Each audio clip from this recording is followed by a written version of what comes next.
Sa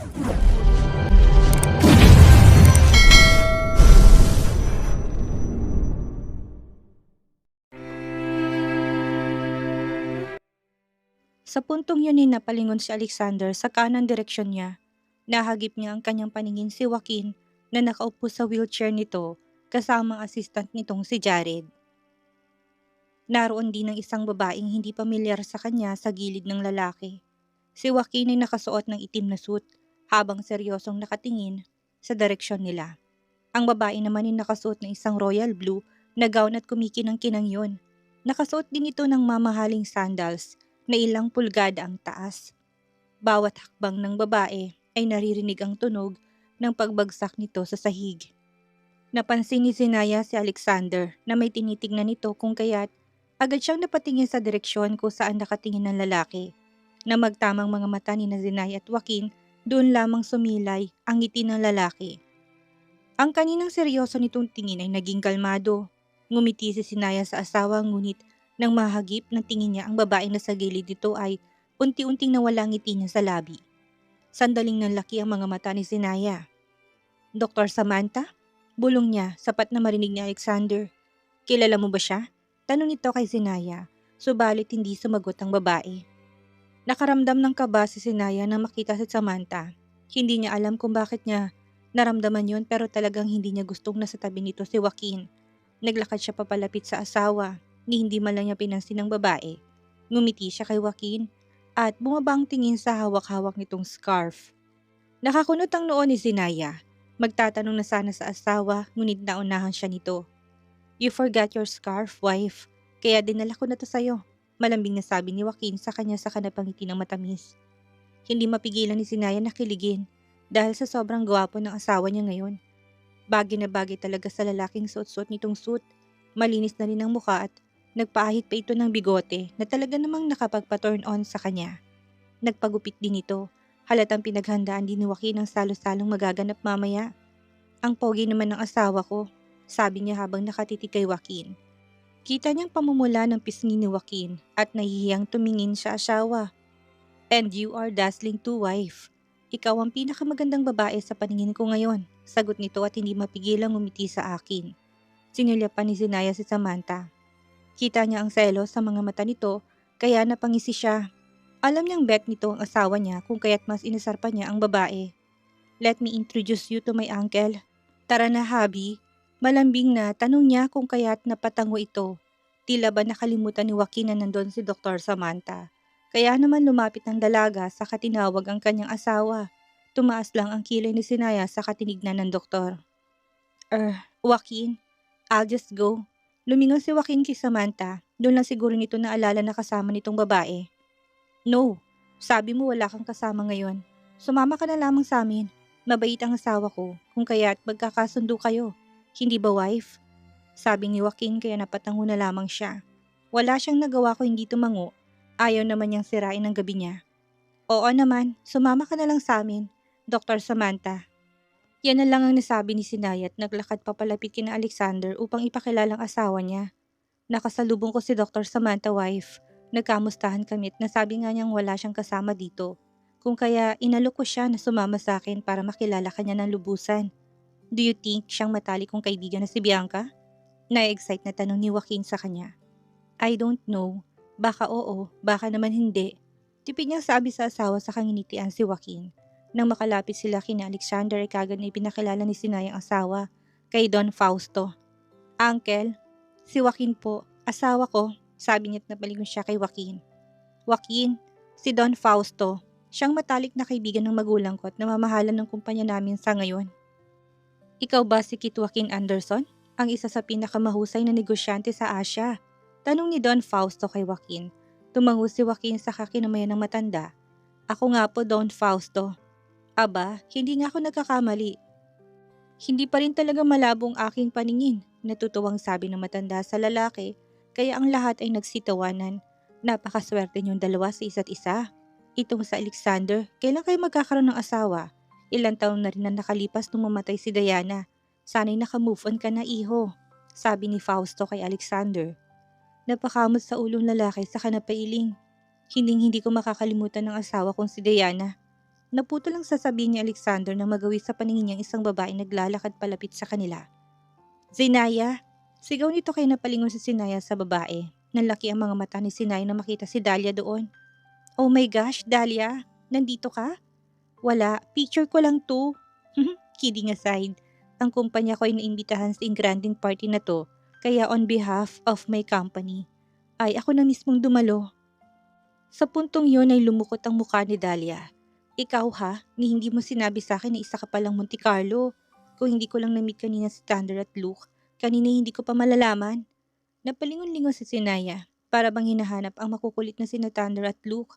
Kung hinahanap mong dalawa, baka naghanap na yun ng magagandang babae dito. Alam mo naman ng dalawang yun, sabi ni Joaquin kaya napatangot-tango si Sinaya. Pasensya ka na Dahlia, sobrang busy lang kaya hindi na ako makatawag sa'yo. Napailing si Dahlia saka napangisi lamang sa kanya. Okay lang, binibiro lang naman kita. Hindi naman ako galit. Hindi ko lang talaga in-expect na ikaw palang nawawalang anak ng mga Monte Carlo. Grabe, I just can't imagine, sabi ni Dahlia saka napapailing. Habang nagsasalita ay napapalingon si Sinaya sa kuya niya. Ah, Dahlia? Si Kuya Alexander nga pala. Siyang pinsan ko. Kuya, si Dahlia. Kaibigan ko, ang may-ari ng Dahlia Group, isa sa pinakamalaking clothing brand sa US. Nakilala ko siya nung nasa college pa lang kami at ilang taon na rin kami magkaibigan. Napalingon si Dahlia kay Alexander, nilahad ng dalagang kamay sa lalaki upang makipag-shake hands. Long time no see, Mr. Monte Carlo. Kamusta ka na? Para bang may kahulugan ng tono ng boses ni Dahlia. Kita niyang pangisi na kaibigan habang nakatingin kay Alexander. Si Alexander naman ay napatayo ng tuwid at nagkaroon ng emosyon sa mga mata nito. At mabilis na nawala naman kaagad. Kalmado nitong kinuhang kamay ni Dahlia. Maraming salamat sa pag-aalaga sa aking pinsan over the years. Talagang napakahusay ni Miss Dahlia. Hindi na ako nagtaka na pumatok ang clothing business mo ngayon. Nakangiting tinignan ni Dahlia si Alexander. Mr. Alexander, napakabait mo naman. Thank you for your compliment. Si Sinaya, tinuturing ko na siyang kapatid noon pa man, kaya talagang dapat na alagaan ko siya. Pero kung gusto mo talaga akong pasalamatan, pwede mo naman akong i-treat ng meal some other time. Habang sinasabi ni Dahlia yon, ikinalas niya ng pakikipagkamay kay Alexander pero bago pa man yun pinisil na muna ng dalaga ang kamay ng lalaki. Ang kilos na yun ay nagpapakiliti kay Alexander kung kaya talagang naramdaman nito ang pagpisil ni Dahlia sa kamay. Naistatwa si Alexander at napakunot ang noo. Maya-may umangat ang gilid ng labi sa napailing. Hindi na lamang nito pinansin ang pagpisil ng dalaga sa kamay at tinibang paksa. Magsisimula ng party si Naya. Paki-assist na lamang ang mga kaibigan mo kung saan sila uupo. Napatango sa si Naya, ngunit may nasisense siyang kakaiba sa dalawang taong nasa harapan niya. Kahit nagtataka, ay winaksi na lamang niya yon sa isipan at hindi na nagtanong pa. Tara na, yan na lang ang nasabi niya kay Dahlia at inakay ang kaibigan kung saan sila uupo. Pinulupot ni Dahlia ang braso nito sa braso ni Sinay at nagsalita. Hindi ko inasahang pinsa mo palang lalaking yon. Napalingon si Sinaya kung saan ang direksyon ni Alexander. Nakita niyang kausap nitong asawang si Joaquin. Sa ilang sandali nilipat niya ulit ang paningin kay Dahlia at hindi napigilang magtanong sa babae. Mukhang may namamagitan sa inyong dalawa ni Kuya Alexander. Simula nung dumating ka, mukhang nag-ibang mood ng kuya. Nararamdaman ko rin na parang may something. Magkakilala ba kayong dalawa? Napahawak si Dahlia sa baba at nag-isip. Magkakilala? Matapos sasabihin ay unti-unting nilapit ni Dahlia ang bibig nito sa tenga ni Sinay at bumulong. Counted na ba as makakilala kami kapag sinabi kong naka one night stand ko siya? Gulat na napalingon si Sinaya sa sinabi ng kaibigan at muling nagtanong. Ano? Saan? Kailan? Paano nangyari? Sunod-sunod na tanong ni Sinaya sa kaibigan. Napailing si Dahlia tuminga ng malalim. Hay, mahabang storya. Ilang taon na rin naman ang nakalipas. Lasing kami noon, alam mo yun? Hindi makapaniwala si Sinaya ang kanyang pinsan na si Alexander na loyal sa asawa nito kahit napatay na. Ilang taon ang pagitan sa kanila ni Dahlia. Halos 7 taon sigurong pagitan nila. Naka one night stand ng kaibigan niya. Mukhang hindi si Alexander yon. Malayong-malayong makiki one night stand ng lalaki sa ibang babae. Knowing na loyal to sa asawa. I mean, one night stand is not his thing. You know? Napailing si Sinaya at hindi makapaniwalang sinabi. Grabe, hindi ako makapaniwala. I mean, si Kuya Alexander doing a one night stand. Hindi naman siguro uso sa kanya yun, right? Paano niya? I mean he's a serious and strict man.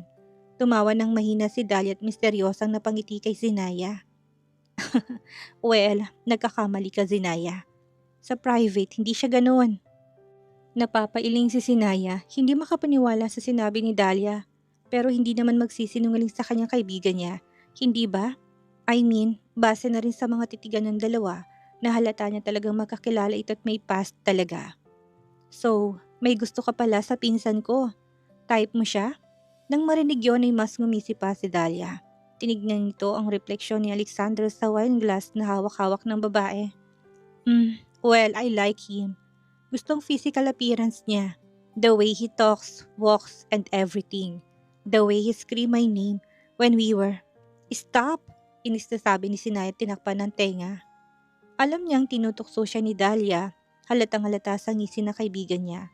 Alam niya rin kung anong susunod na sasabihin nito kung kaya't pinatigil siya sa pagsasalita ng babae. Muntik na nga siyang mabulunan kung kaya't kinuha niya ang juice na nasa harapan nila at uminom yon. Nang mahimas-masanin tanong ulit siya. So gusto mo talagang pinsan ko? Doon lang sa meryosong mukha ni Dahlia at sandaling nag-isip.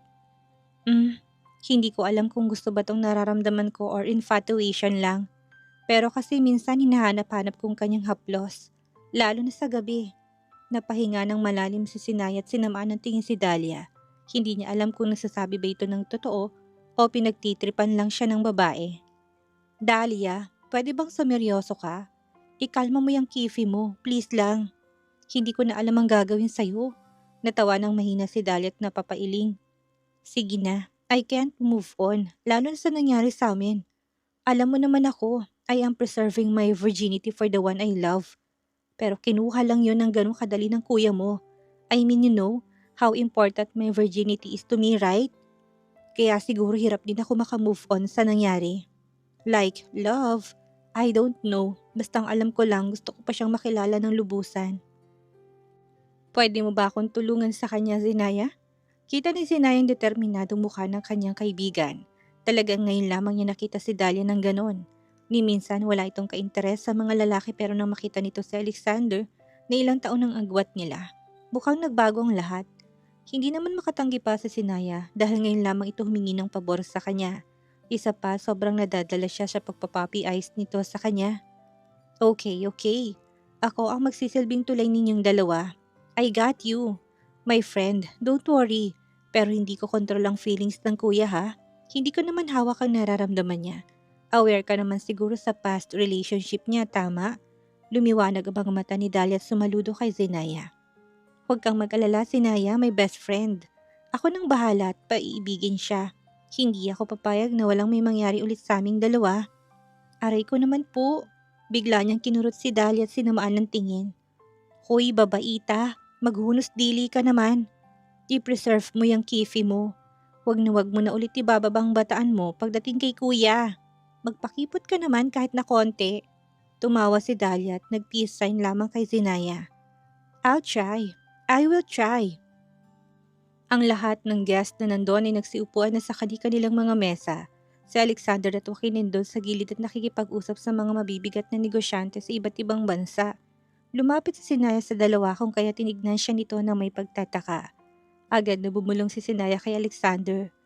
Kuya, pwede bang makausap ka na saglit? Meron sana akong sasabihin sa'yo. Sabi niya sa lalaki. Tumango naman ito at kagad na nagpaalam sa mga bisita. Samantalang nginitian lamang niyang namatamis si Joaquin at tinanguan. Alam na nitong gagawin kung kaya't ganun din ang ginawa nito sa kanya. Ang dalawang magpinsan ay pumunta sa gilid upang mag-usap. Zenaya, may problema ba? Anong sasabihin mo sa akin? Tanong ni Alexander na makapunta sila sa isang tahimik na lugar. Kinagat ni Zenaya ang labi sa kasinulyapan ng kaibigang si Dahlia. Huminga siya ng malalim at sinunod ang napag-usapan nila ng kaibigan. Kuya, si Dahlia kasi gusto ka raw makausap. Napakunot ang noon ni Alexander at sandaling natahimik. Nilingon nito si Dahlia na ngayon ay nakaupo sa mesa nila at umiinom ng wine. Nang magtamang paningin ng dalawa ay ngumiti ang dalaga ng matamis at kinuha ang wine na nasa harapan at tinaas yun para makita ni Alexander. Nilipat ni Alexander ang tingin kay Zinaya. Huminga ng malalim at nagtanong. Si Dahlia, bakit daw? Ano raw ang pag-uusapan naming dalawa? Napaubo ng mahina si Sinay at sinabing, kasi sinabi niya na meron daw siyang i-discuss sa'yo about sa isang project yata. Tanungin mo na lang siya about dun kuya. Sige na. Tinulak ni Zinayang pinsan kung kaya't sumikit ang mga mata ni Alexander. Nahimigan ng pagdududang lalaki, ngunit napatango na lamang ang lalaki. Since tungkol naman sa business project ang pag-uusapan namin. Sige, kakausapin ko siya. Nang umalis si Alexander sa harap niya at nilapitan si Dahlia, ay napahinga ng maluwag si Sinaya. Marami ang tao sa loob kung kaya't sinilipan ni Sinaya kung pumunta talagang pinsan niya kay Dahlia. Nang makitang dalawang lumabas sa hall, ay napatangu-tango siya. Mukhang mas pinili nitong mag-usap na sila lang dalawa at walang makakakita sa kanila. Bago pa man makalabas si Dahlia, ginisihan na lamang nitong sumunod sa lalaki. Samantalang si Kending nasa gilid ng table ay nakatingin kay Alexander na papalabas sa hall.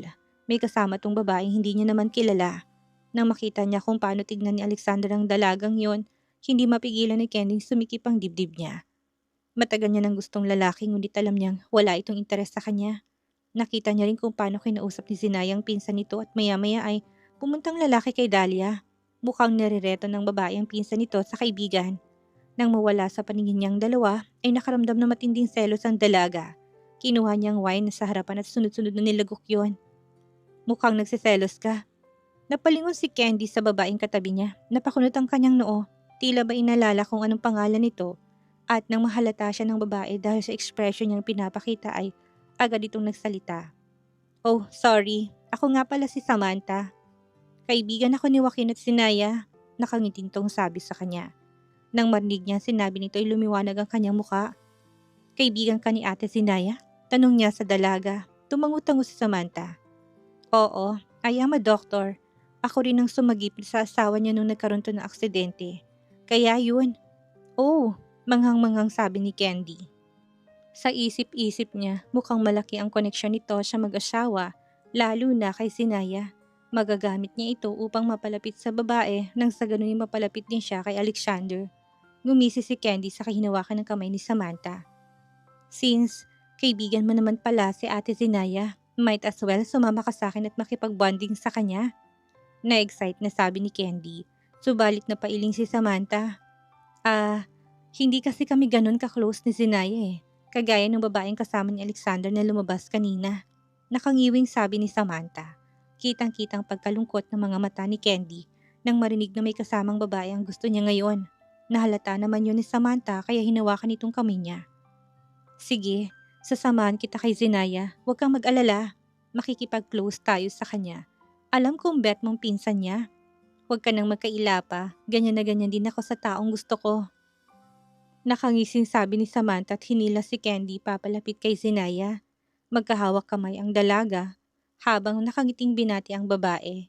Si Candy ang unang nagsalita. Ate Zinaya, napakaganda naman ng babaeng kasama mo kanina. Sino yon? Kaibigan mo ba yon? Nang makita ni Sinaya si Candy, kasama si Samantha hindi na siya nagtaka pa. Madaling kausap kasi si Candy at alam niyang madaling mauto kung kaya't close na kaagad ito kay Samantha. Kahit na ayaw niyang pansinin ng dalawa, ay out of politeness ay ginawa pa rin niya.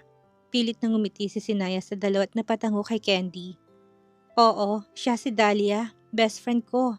Bakit? Napatango-tango si Candy saka ngumisi. Nahalata pa rin ng selos na naramdaman sa mga mata nito, subalit kumalma naman ang dalaga. Napakaganda niya at napaka-eleganteng katulad mo. Mukhang close sila ni Kuya Alexander. Magkakilala ba sila? Napasulyap si Sinaya kay Samantang nakatitig lamang sa kanya. Nginitian siya nito ng matamis kung kaya't yun din ang ginawa niya. Plastikan lang ba? Magaling siya doon. Nang marinig ang tanong ni Candy ay napakunot ng noo si Sinaya. Nakaramdam siya ng konting inis dahil sa tanong ni Candy sa kanya. Kinalma niyang sarili at huminga ng malalim. Nagkakasama ng dalawa sa mga business party na inattendan nila. Sumilay ang ngiti sa labi ni Candy at napatango-tango sa sinabi ni Sinaya. Thank you ate, napakabait mo talaga. Kanina nakita kong tinulungan mo siya para makausap si Kuya Alexander. Gusto mo ba sila para sa isa't isa? Tanong ulit ni Candy sa kanya. Sumingkit ang mga mata ni Sinaya. Mukhang kanina pa sila. Inobserbahan ni Candy kung kaya't nahalata nitong ginagawa nila. Subalit ayaw niya namang magpakalat to ng ganong chismis. tungkol sa kaibigan niya kung kaya't napailing siya. Huwag kang mag-isip ng ganyan, Candy. Mali ang naiisip mo. Malamang dahil kilala nilang isa't isa, normal lang naman siguro na mag-usap sila, hindi ba? Napaingos si Candy at mas ngumisi pa. Tama, sobrang nag-overthink lang talaga ako, ate. Hindi ko lang talaga ini-expect na makikipag-usap si kuya sa kaibigan mo. I mean, iba kasi ang pagkakilala ko kay kuya. Alam mo naman, bata pa lang magkasama na kaming dalawa. Meron ngang plano si dad na baka may kasal kami kapag nailipat na sa akin ang kumpanya. I mean, sorry ate Sinaya, hindi kasi okay na eretong isang lalaki meron na palang future wife. Ayaw ko lang namang gamitin ka ng ibang tao at makasakit na nararamdaman ng iba. Tapos, hindi mo naman pala sinasadya at walang alam sa ginagawa. Kaya sinabi ko na sa'yo to. Naintindihan ni Sinay ang ibig sabihin ni Candy. Alam niyang may gusto ito sa pinsan niya at ayaw nitong makakita ng ibang babae na umaaligid dito. Tinignan ni Sinaya ng seryosong dalaga. Tinaasan niya ng kilay at nagsalita. Ganun ba? Pero sabi ni Kuya Alexander hindi raw siya pumapayag sa arranged marriage niyo. At wala siyang intensyon na pakasalan ka. Alam kong nasabi niya na to sa'yo, tama?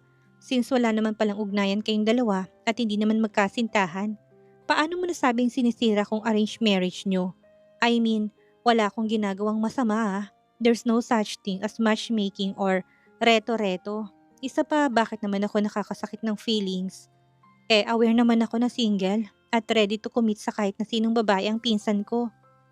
Kasalanan ko ba na na-hurt ang feelings mo ngayon? Naistatwa si Candy dahil sa sinabi ni Sinaya ngunit kinalma nitong sarili at nginitian lamang ang babae. Kaya naman gusto mong iretong dalawa, ate Sinaya? At sa tingin mo, bagay silang dalawa? Napahinga ng malalim si Sinaya. Gusto niyang irapan si Candy dahil sa paulit-ulit nitong tanong. Wala ngang reto-retong nangyayari. Parang tangang pinipilit pa talaga. Nakaramdam tuloy siya ng sakit sa ulo dahil sa kakulitan nito. Ayaw na niyang makausap pa si Candy sa totoo lang.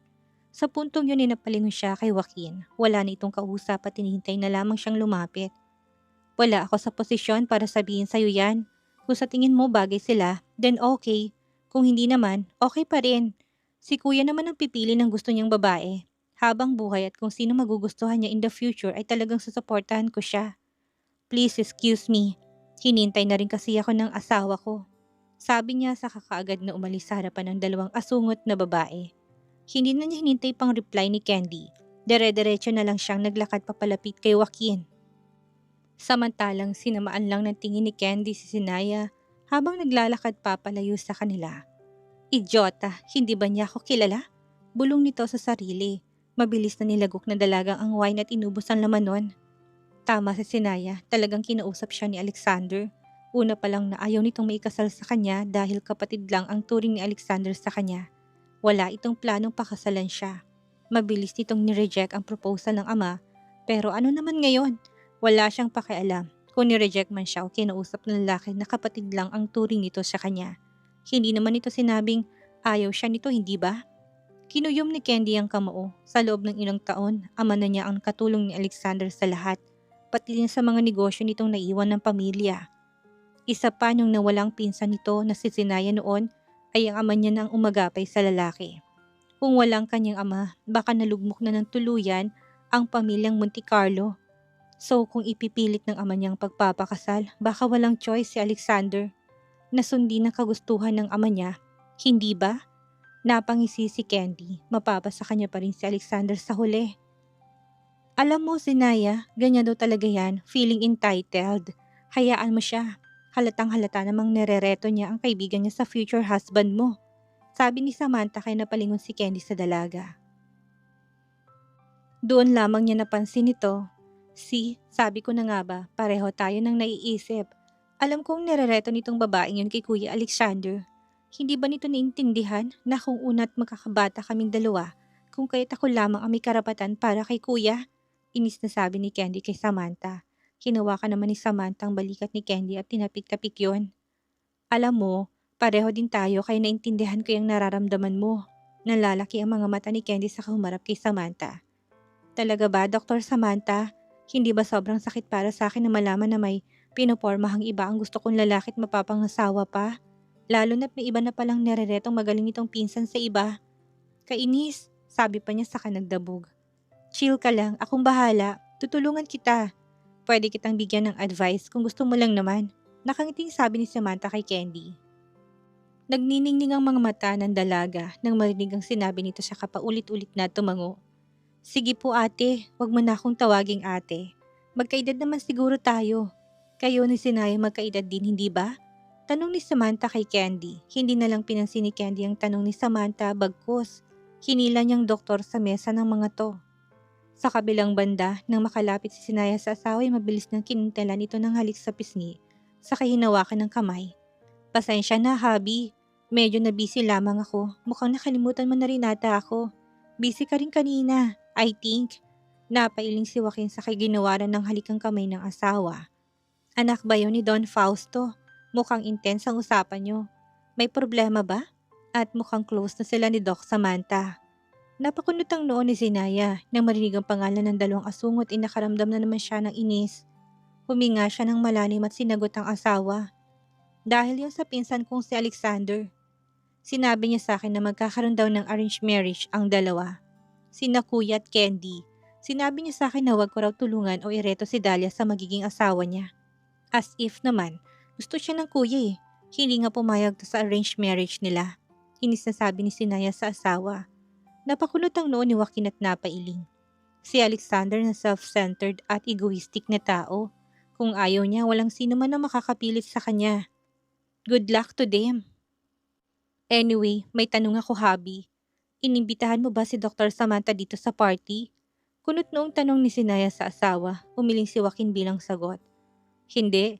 Nagulat nga ako nung nakita ko siyang mag-isa sa labas ng hall at pasilip-silip sa loob. Out of politeness, kinausap ko siya.